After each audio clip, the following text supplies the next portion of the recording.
guys.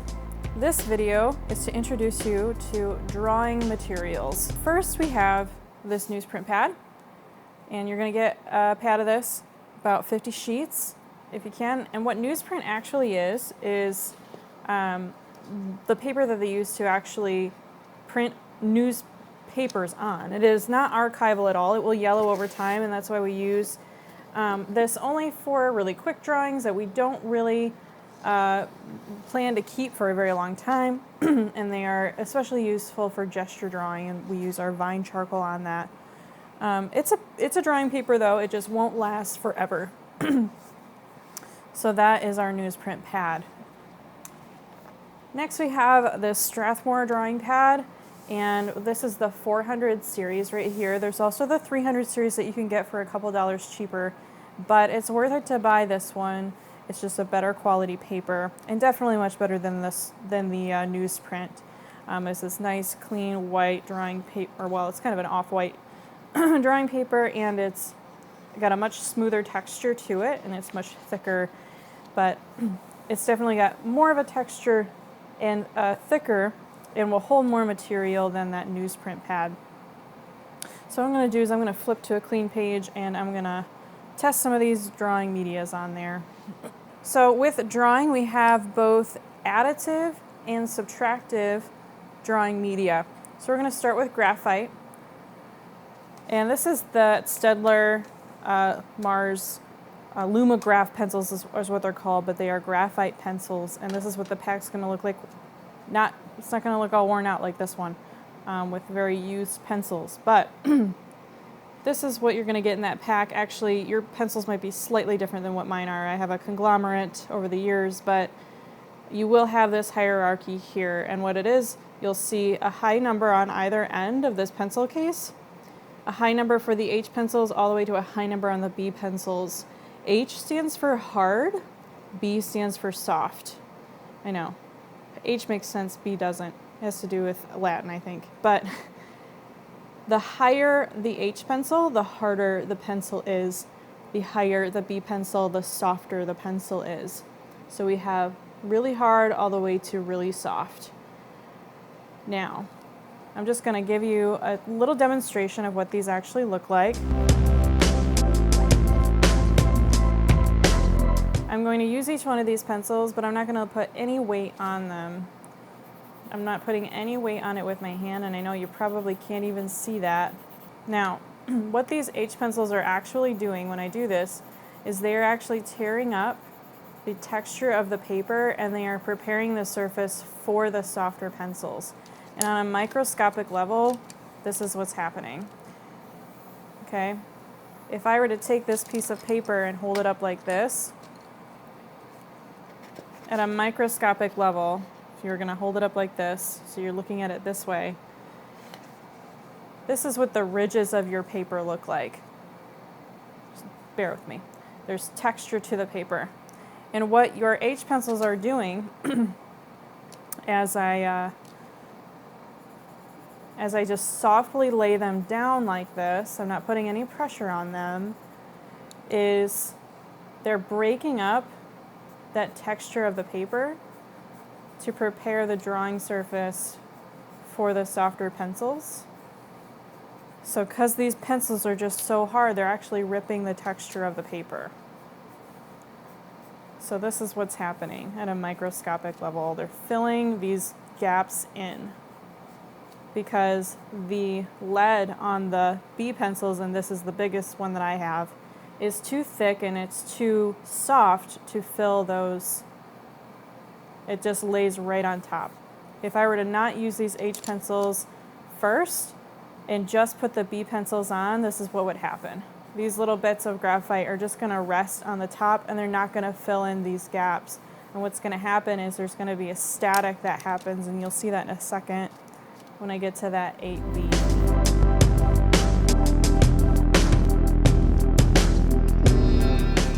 So you can see how I didn't put anything on this paper down before I did this, and I got this real staticky texture. Now, I'm going to show you what it looks like when you do a rendering style, and rendering is where You start with the H pencils and you work your way up and you layer them on top of each other to get this effect to where you're filling in, preparing the surface for the B pencils so that the B pencils can come in and fill this area well. I'm going to start with 4H and I'm going to work my way all the way up and I'm going to layer them in different directions. Notice how I'm using the pencil too when I do this. I'm going to take each one and layer in different directions, and I'm not putting any pressure on these pencils.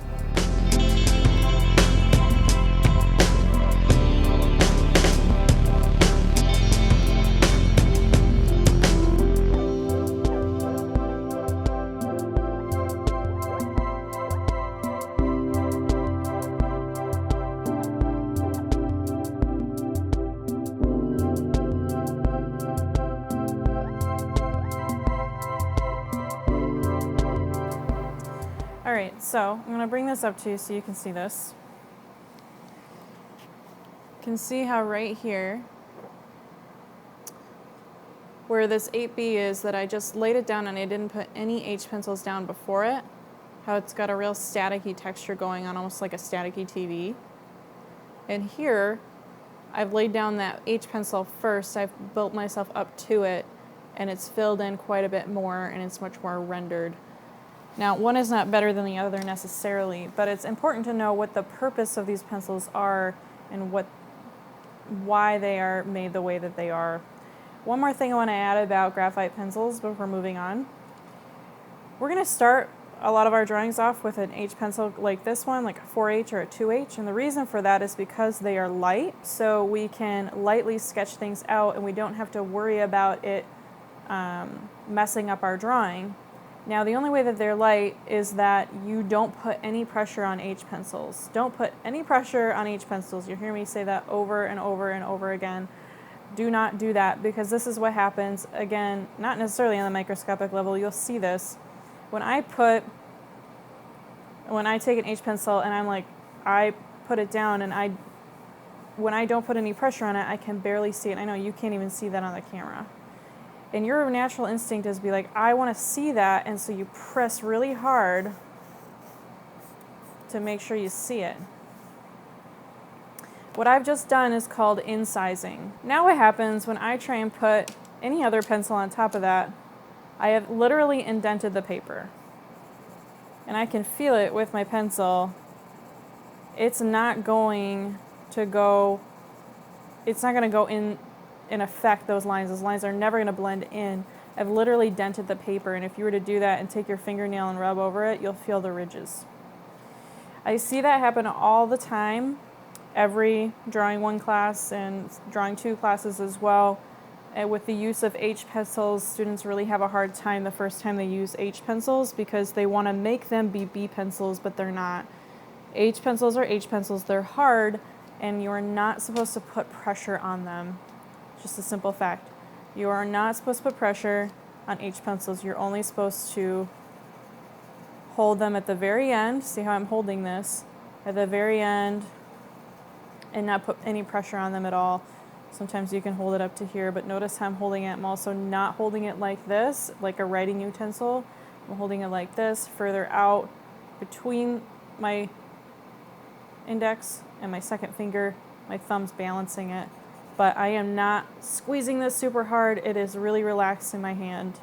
That's a really important thing to know. So that's graphite pencils. So now we're going to move on to charcoal. Charcoal is literally burnt wood. Now this is vine charcoal. And that's exactly what these are. These are burnt pieces of wood made in a factory, so they're not exactly branches, but that's what they are. And when you buy them, they're going to be really long sticks like this, and you're going to want to break them up when you use them. You can leave them in whole pieces until you're ready to use them. But these are really nice to do very quick things, to make very quick marks. We'll definitely be using this for gesture drawing. And they're great for just charcoal drawing because you can make marks and you can kind of wipe them away very easily. It's very movable. Vine charcoal. Now then there's compressed charcoal, which is basically ground up vine or ground up charcoal that is then compressed to its furthest extent. And those also come in a hierarchy, much like the graphite pencils.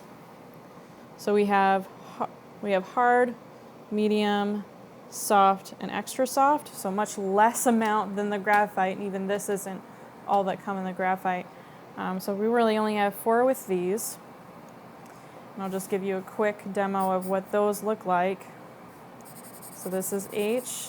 It's very hard, mostly useful for additive charcoal drawing. Again, I'm not putting any pressure on these to really show you what they do. Soft and extra soft. And that's pretty dark. We will use these when we get to charcoal drawing, and you'll really see the full extent. They're mainly useful for details. And then we get to the darkest drawing material that you can get, and that is compressed charcoal sticks. Okay?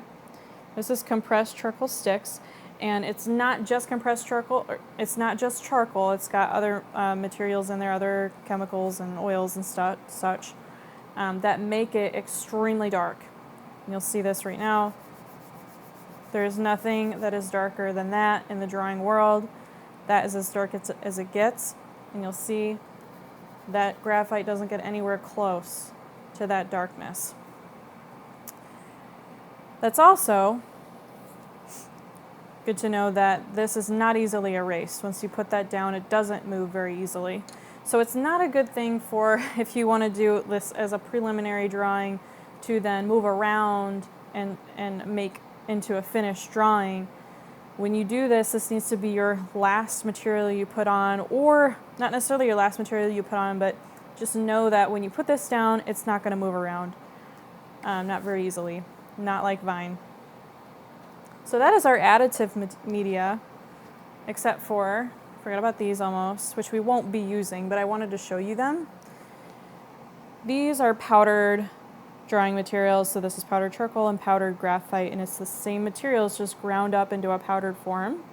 And you can sprinkle these on and brush around, and I have the brushes that I've dedicated specifically for charcoal and for graphite. And so when I sprinkle those on, which I'm not going to do right now because we're in my living room and my husband would be very upset, but we can brush those around like that. That's kind of an effect that you would get with the powdered charcoal, because that's really all it is. There's some little specks right here, and it's pretty cool and atmospheric and pretty interesting. So that is all for the additive media, but then we have subtractive media. A lot of times people think, oh, an eraser is an eraser to erase my mistakes, and that is not the case. Erasers are drawing media as well. So first we have the kneaded eraser, and this is what it looks like when you buy it at the store. It comes in this package, but this is what it looks like when you use it. It pulls apart and it cleans itself. And the really useful part of these kneaded erasers is that I can mold them and shape them in my hand to be whatever I want them to be. So if I want to make this like into a tiny sliver and I want to take a sliver out somewhere, I can do that. And as you get more experience with drawing, you can really know how to use these well to do really anything you want them to do. But as you're molding it and shaping it in your hand, you're actually cleaning it as well, which is great. Next we have a white eraser. This is just a generic brand. These are great for really big, pulling out really big things and trying to get down to the white of the paper. Never going to get to the white of the paper here on that compressed charcoal, but I can get pretty close. So these are cool for stuff like that. And then I wanted to show you some stick erasers. These are not things that you'll probably be buying, but they're just good to know about. And these are a couple different stick erasers. So this is the Tough Stuff eraser that you can buy at any Blick art store or any art store really. And this is just useful to really get more details out. And then these are 2 other ones that are even more detailed oriented, and they're called Mono Zero erasers, and they come in a couple different shapes. You see this one's out, but another little tool I wanted to show you, this is a sandpaper block, and I use this to clean my erasers. So just a little tidbit on that. you'll want one of these, a little pencil sharpener. However, these are really cheap and not great for long-term use. If you do plan on doing a lot of drawing, I recommend you buy a nice electric pencil eraser. This is an X-Acto brand. Blue tape, you're gonna want this during the semester for sure, for different uses. Another thing that you want, workable fixative helps protect your drawing and other things from your drawing media. However, this is an aerosol can. You should never spray this inside unless you're in a very well ventilated area. And ventilation does not just mean air coming in from the outside, it also means that air must go out to the outside from another window. So it needs fresh air coming in and air going out another window. That's what ventilation actually means. So should never spray this inside. It is not good at all. It's like just spraying a spray paint in your house. You should not do that. And especially if you're in a shared space, that is not very nice. This is something I normally provide in class. These are barbecue skewers, but in a drawing class we call them siding sticks.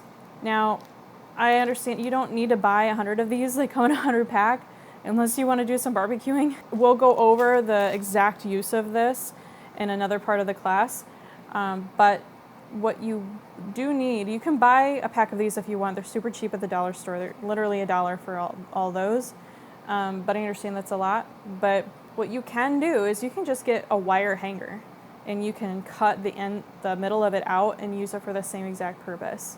But the reason is that you do want something kind of long and something really thin and rigid, like this. Some people use their pencil, but in my opinion, it's too thick and it takes up too much of your eyesight.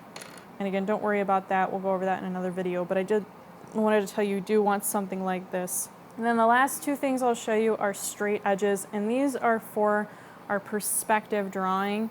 When we go to do kind of more technical architecture drawing, you need something with a really long straight edge, and a yardstick is really helpful.